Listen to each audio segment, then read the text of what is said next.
Hey, welcome! So today, we are diving deep into a really big shift that's happening in leadership. We're talking about moving away from just, telling people what to do, and instead empowering them to find their own answers. And it all boils down to something called the coaching mindset.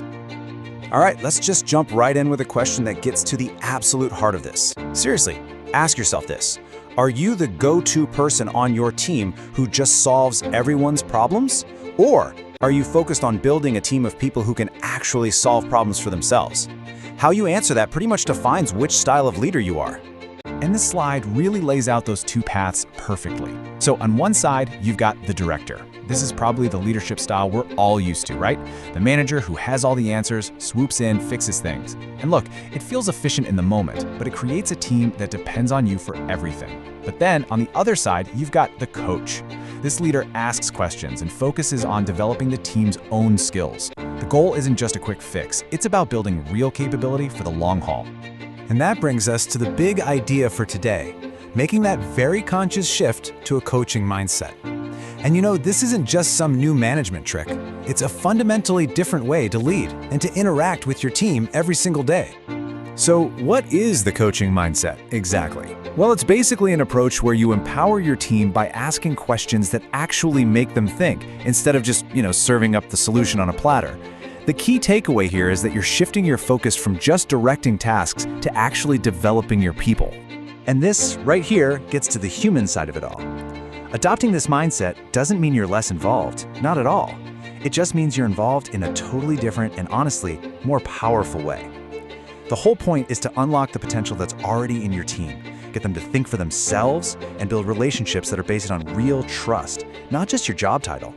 Okay, so we get the what and the why of it. But the big question is, how do you actually do this? How does it work in the real world? Let's break down the skills you need to really start leading like a coach. It really comes down to 3 big steps. First things first, you have to build trust.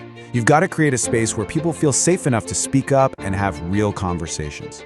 Step 2, and this is the game changer, is learning to ask powerful questions. And third, your job totally transforms. It becomes less about doing the work and more about finding and removing the roadblocks that are holding your team back. Now let's be honest. These questions probably sound pretty familiar. These are the director's questions. Notice what they all have in common? They're closed. They're all about status checks. Did you finish it? Is a simple yes or no. Why is this late? Instantly puts someone on the defense. They get you an update, sure, but they do absolutely nothing to develop the person you're talking to. Now look at these. Just feel the difference. These are coaches' questions. They're open-ended. What obstacles are you facing? Invites a real, honest discussion. What have you considered so far? Makes them think critically and take ownership. See what's happening? These questions shift the responsibility from you to them. And that, my friends, is where the magic really happens. And let me tell you, changing the way you ask questions isn't just some small tweak in your management style. It creates a massive ripple effect. It has a real, measurable impact on your team and honestly, the whole company.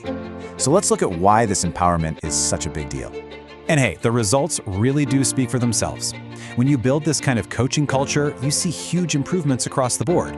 People start taking more ownership, right? Which means accountability skyrockets. They feel empowered to learn and get better, which fuels growth. And when you encourage your team to think for themselves, you get way more innovation. And the glue holding it all together? A deep foundational level of trust. Because at the end of the day, this isn't about having a few good conversations here and there. The real goal is to bake this into the DNA of your team.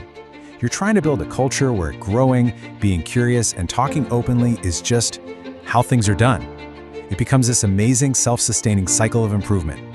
Okay, so as we start to land the plane here, let's bring it all together. What is your first practical step? How do you take this idea from a video and actually use it in your very next conversation?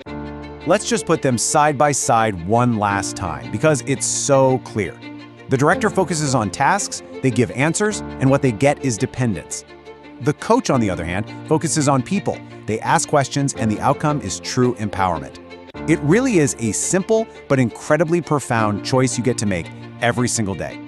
So I'll leave you with this question. You don't have to overhaul your entire leadership style overnight. That's not the point. Just think about the rest of your day today. What is just one conversation, one meeting, where you can consciously choose to ask a powerful question instead of just giving an answer? Because that's where it all starts.